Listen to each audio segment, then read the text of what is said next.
Hi అండి, నేను మీ Pratima. Welcome back to our channel. నేను ఈరోజు మీకు ఒక మంచి రోటి పచ్చడి రెసిపీ అయితే షేర్ చేస్తున్నాను. అదేంటంటే వంకాయ పచ్చి దోసకాయ పచ్చడి అనమాట. ఇది మనం చేసుకునే విధంగా చేసుకుంటే స్పైసీగా, కమ్మగా, పుల్లగా చాలా చక్కగా ఉంటుందండి. చాలా ఈజీ ప్రాసెస్ కూడా. ఇప్పుడు ప్రాసెస్ చూసేద్దాం. ఫస్ట్ స్టవ్ ఆన్ చేసుకుని బాండీ పెట్టుకుని దానిలో 2 స్పూన్స్ ఆయిల్ వేసుకోవాలండి. ఈ ఆయిల్ వేడెక్కేలోపు నేను ఈ పావు కిలో వంకాయలతో చేసే పచ్చడి అనమాట ఇది. దానికి కావాల్సిన ఇంగ్రీడియంట్స్ ఏమేమి పడతాయో చూపిస్తున్నాను మీకు. ఇప్పుడు ఆ పావు కిలో వంకాయలకి 10 తీసుకున్నానండి పచ్చిమిర్చి చిన్నవి. అవి చిన్నగా తుంపుకొని ఆ ఆయిల్లో వేసుకుని లో ఫ్లేమ్లో మగ్గించుకోవాలి. తుంపకపోతే పచ్చిమిరపకాయలు గింజలు అవి పేలుతూ ఉంటాయి. అలా లో ఫ్లేమ్లో వేయించుకుంటా ఈలోపు మనం వంకాయలు కండరెక్కకుండా పచ్చిమిరపకాయలు వేగుతూ ఉండగా చేసుకుందాము. అవి స్లైసెస్ లాగా కట్ చేసుకుని ఉప్పు నీళ్ళలో వేసుకుని ఉంచుకుంటే కండరెక్కకుండా ఉంటాయి. అయిపోయినాయండి. పచ్చిమిరపకాయలు తీసేసి వేరే బౌల్లోకి తీసేసి మళ్ళీ అదే బాండీలో ఆయిల్ ఉందండి, అందుకే నేను ఇంకేయలేదు.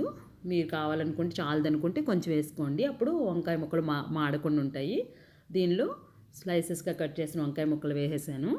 వేసి మగ్గుతూ ఉండగా మనము దీనికి కావాల్సిన ఇంగ్రీడియంట్స్ వేసుకుందాము.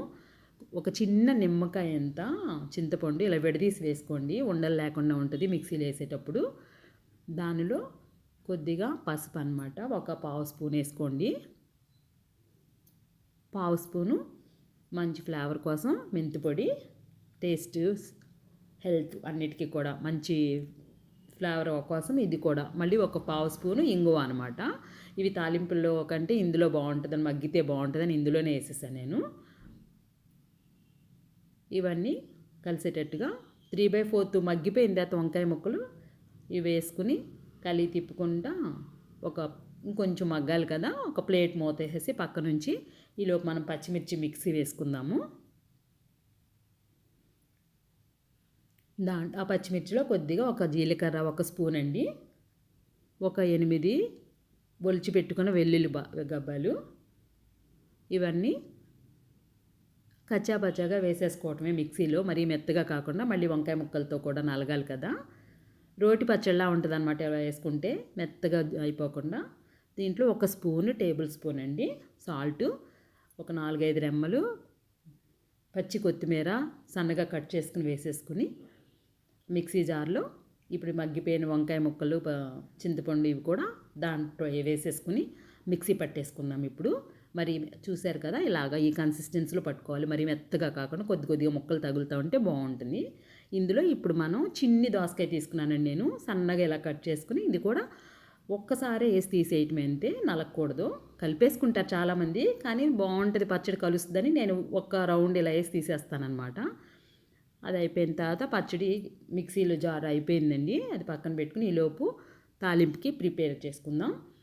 ఒక బాండి పెట్టుకుని స్టవ్ ఆన్ చేసుకుని లో ఫ్లేమ్లో ఒక 2 స్పూన్స్ ఆయిల్ వేసుకుని ఒక 1/2 స్పూను జీలకర్ర, 1/2 స్పూను ఆవాలు, 1/2 స్పూన్ మినపప్పు, 1/2 స్పూను పచ్చిశనగపప్పు, ఇవన్నీ లో ఫ్లేమ్లో వేపుకుంటూ ఉండాలండి.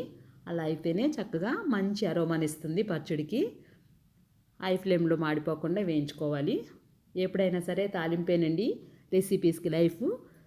అయిన తర్వాత ఒక 2 ఎండుమిర్చి వేసుకోండి. పప్పులు వేగిపోయిన తర్వాత ఎండుమిర్చి వేగుతూ ఉండగానే ఒక 3 కరివేపాకు రెమ్మలు తీసుకుని దీంట్లో ఈ తాలింపులో చీల్చి వేసేసుకుంటే ఆల్మోస్ట్ అయిపోయిందండి. వంకాయ దోసకాయ పచ్చడికి తాలింపు కూడా అయిపోయింది.